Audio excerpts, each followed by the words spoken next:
Hagamos un pequeño repaso de lo que vimos en clase respecto al ejercicio 5 para aclarar algunas preguntas que me han hecho al correo.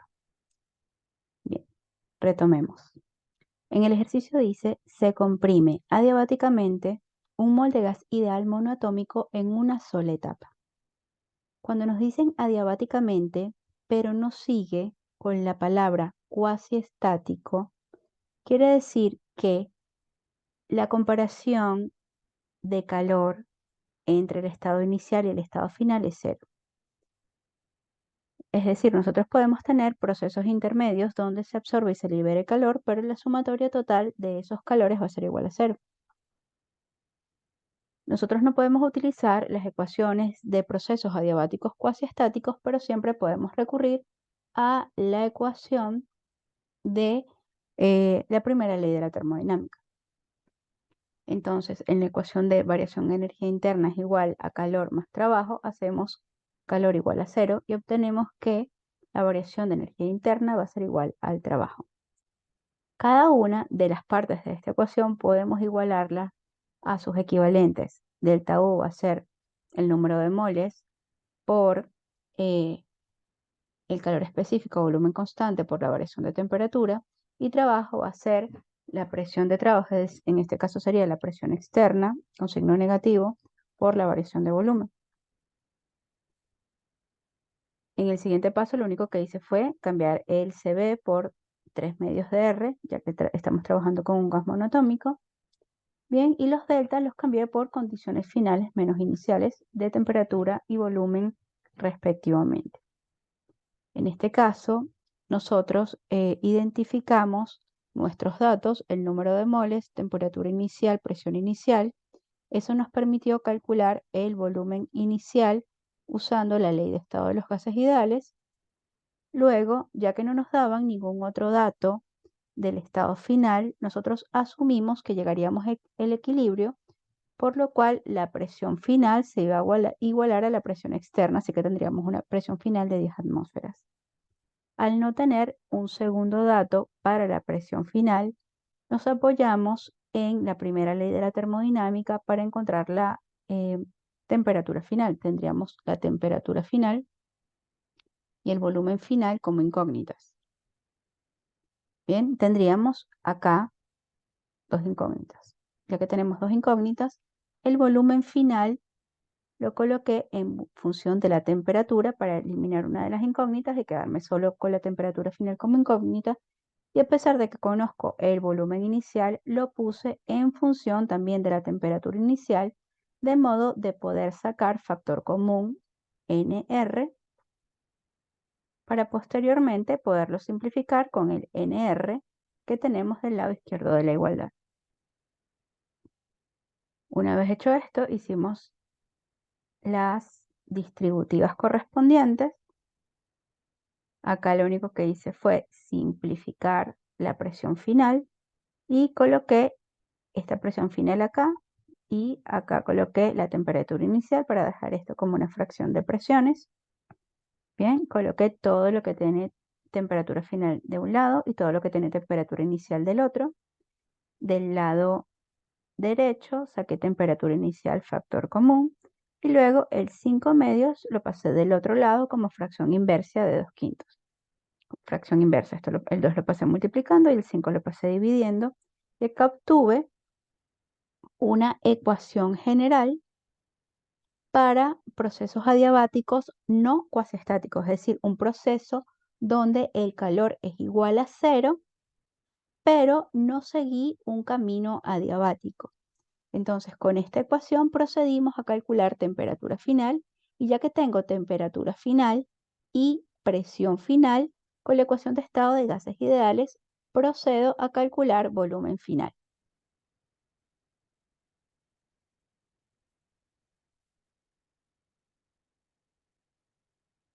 Bien, una vez que yo tengo estos datos, la siguiente actividad que propusimos en clase es verificar que la variación de energía interna es igual al trabajo. Para ello, calculamos la variación de energía interna como NCB por delta T y calculamos el trabajo como menos la presión externa por delta V. Recordemos que estamos hablando de una compresión, por lo tanto, la variación de volumen va a ser negativa y con este negativo va a ser positivo. Luego, calculamos la variación de entalpía de dos formas, como delta U por delta P por B. ¿Cómo se calcula el delta P por B? Multiplicamos presión final por volumen final, presión inicial por volumen inicial y hacemos la diferencia. Y eso se lo sumamos a delta U. Y por otra parte lo calculamos como QP, NCP por delta T y verificamos que nos da igual. Estas cantidades las calculamos en kilojoules con 1 o 2 decimales. Bien, luego este proceso nosotros dijimos que lo íbamos a realizar en una sola etapa, pero lo que se realiza en una sola etapa es la compresión. Por lo tanto, ¿qué fue lo que planteamos?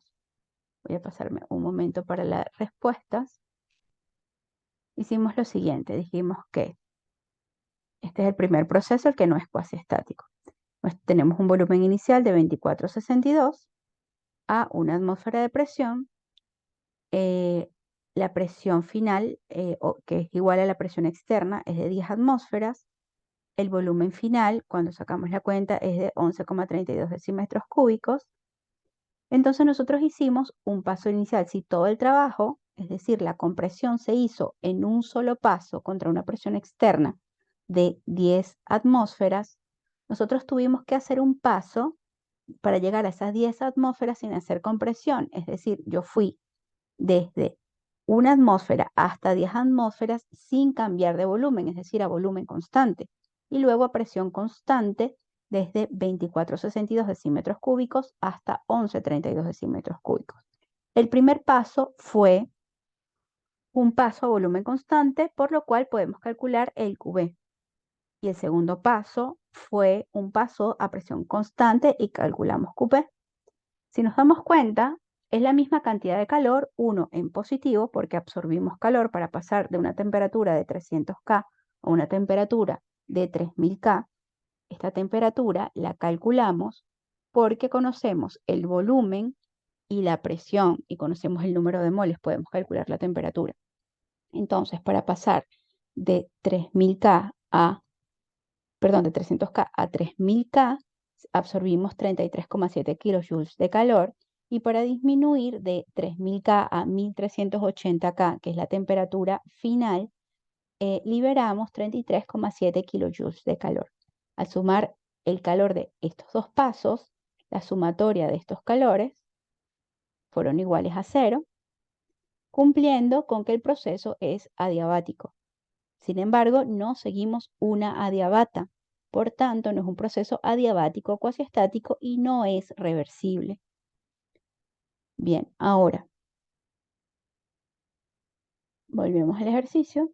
Obviamente, el trabajo que vamos a calcular va a ser el área bajo esos dos pasos, sería esta área que está acá, bien, con el delta de volumen, que sería volumen final 11,32 menos volumen inicial 24,62 por, ese delta B nos va a dar negativo, obviamente, por la presión externa de trabajo, que son las 10 atmósferas. Bien, entonces hicimos esos cálculos, hicimos, como les dije, primero calculamos las variables termodinámicas del estado inicial, del estado final y del estado intermedio. Bien, entonces esto sería el caso A de llegar de este estado a este estado con un calor total cero, pero siguiendo así, o mejor dicho, haciendo todo el trabajo a presión constante, siguiendo un camino no cuasi estático.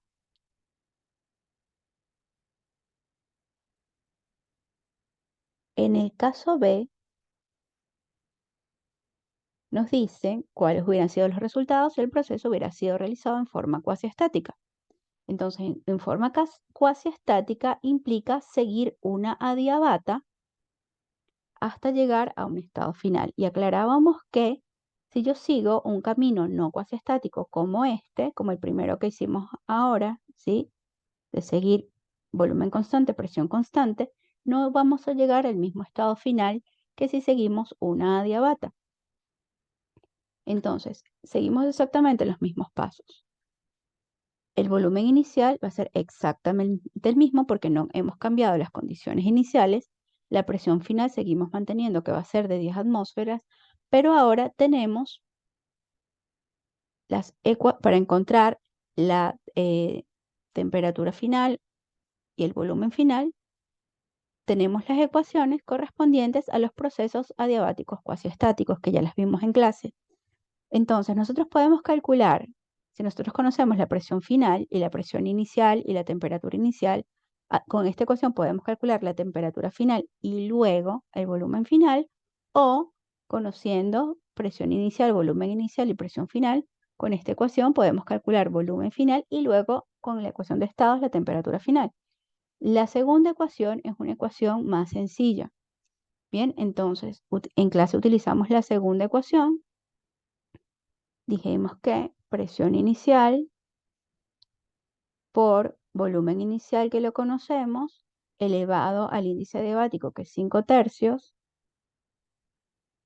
es igual a presión final por volumen final a las 5/3 y procedimos a despejar volumen final, ¿sí? Pasamos la presión final dividiendo la presión inicial, nos quedaría que volumen final es igual a presión final dividido presión inicial por el volumen inicial a las 5/3. Aquí me falta el 5/3 acá y el 5/3 acá. Y para eliminar el 5/3 lo que hice fue elevar a la fracción inversa 3/5, de manera que cuando apliquemos potencia de una potencia, al multiplicar 5/3 por 3/5 me va a quedar elevado a la 1. Y para mantener la igualdad, elevo de ambos lados. Entonces, del lado izquierdo me quedaría el volumen final solamente.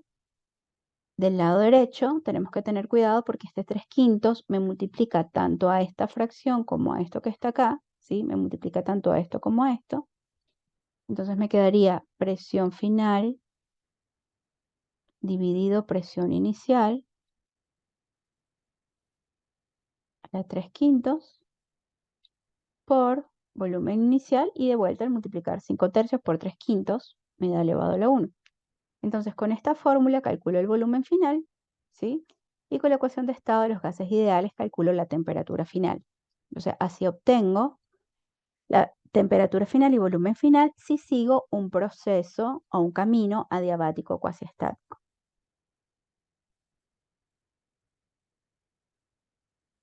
Cuando hicimos ese cálculo, obtuvimos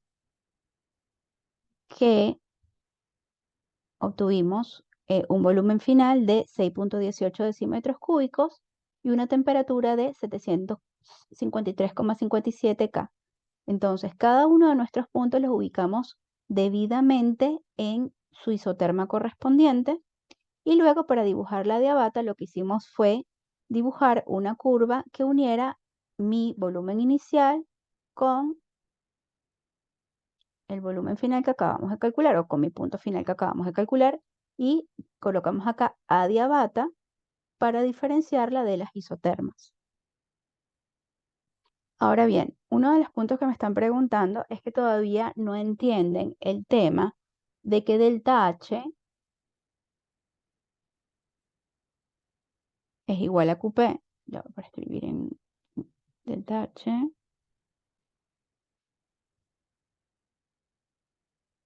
segundito. Lo que estábamos haciendo acá, ¿sí? Lo que hicimos luego. Después hicimos lo mismo que hicimos antes, pero ahora sabemos que el trabajo lo vamos a calcular como W igual a menos P1V1 menos P2V2 está dividido el índice diabático menos 1. Les había dicho que si nosotros multiplicamos esto por negativo, lo que hacemos es invertir el orden, y esto que está aquí arriba es delta P por B. Le dije que lo calcularan por separado porque luego les iba a servir, perdón, por acá, luego esto les iba a servir para utilizarlo para el cálculo de la variación del tal pie. Entonces calculamos delta U por separado, calculamos W por separado y lo utilizamos para verificar que estas dos cantidades son iguales, ¿sí? Entonces, vemos que estamos comprobando que delta U es igual a QB. Y luego acá estamos comprobando de que el delta H es igual a QP. Bien, entonces, de vuelta, lo hicimos por dos métodos y lo que hicimos fue verificar que nos da igual. ¿Por qué método lo hacemos el día del parcial? Lo hacemos por el método que querramos, simplemente tenemos que saber la parte conceptual. Si estamos claros en lo que estamos haciendo, lo podemos hacer por cualquiera de las dos vías, la que se nos haga más fácil. Bien. Entonces me preguntaban que no, una de las preguntas fue que todavía no entendían por qué delta U era igual a QB y delta H era igual a QP. Sí, ahí no estaba ocurriendo ni a presión ni a volumen constante. Entonces precisamente fíjense, el primer proceso fue, un segundito, el primer proceso fue una parte a volumen constante y una parte a presión constante, pero ese proceso no es adiabático o cuasiestático. Es adiabático no reversible o adiabático irreversible. Bien, y si nosotros hacemos ese proceso de forma adiabática, cada uno de los puntos, o sea, acá se absorbió calor y se liberó calor. Aquí en cada uno de los pasos, si los vemos como si fueran micropasos, en cada uno de esos pasos se logra ese equilibrio. Es como si fueran pequeñas escaleritas donde se absorbe y se libera calor tan rápidamente que podemos decir que en cada paso el calor es igual a cero. Cada paso en sí mismo es un equilibrio. Eso era lo que estábamos hablando. Entonces, en este caso no hay ni volumen constante ni presión constante. Esto que está acá es un supuesto. Es la variación de energía interna equivale a si se hubiera hecho este proceso si este proceso, una parte de este proceso se hubiera hecho a volumen constante. Es decir, a volumen constante sería igual al que hicimos antes, ¿sí? Porque estamos hablando de la misma presión. O sea que el QB de este proceso sería igual al anterior. Lo voy a hacer en otro color. ¿Bien? Porque yo para llegar a esa presión tengo que alcanzar el mismo estado intermedio. Pero si vemos, para yo llegar al estado de la adiabata, este QP va a ser diferente porque estoy llegando a una temperatura diferente. Si yo calculo este QB que va a ser el mismo, pero yo cuando calculo este QP me da diferente. Si yo sumo esto y esto me va a dar diferente, no me va a dar cero. Entonces, la única manera de yo llegar a este estado y que el calor me dé cero es por irme por esa adiabata. Y la única forma de yo irme por ese QB y ese QP y que el calor me dé cero es llegar hasta este estado, llegar hasta isoterma. Es decir, si yo me voy por esos dos caminos diferentes, me va a llevar a estados finales diferentes. Entonces, este delta H igual a QP es un camino supuesto. Si yo hiciera eso por un camino de presión constante que no está ocurriendo, esa cantidad sería igual al delta H, pero no está ocurriendo. Entonces, ese delta H realmente, ¿qué está ocurriendo? Está ocurriendo una variación de energía interna y está ocurriendo una variación del producto de P por B. Si vemos, en cada punto está variando la temperatura, cada puntito pertenece a una isoterma diferente, así que cada puntito, entre un puntito y otro, va a haber una diferencia de energía interna y cada puntito va a tener presión y volumen diferente. Entonces, realmente esto es la variación de entalpía, ¿bien? Pero numéricamente hablando, equivaldría a hacer ese proceso a presión constante, que sería esta flecha azul grande que dibujé acá arriba.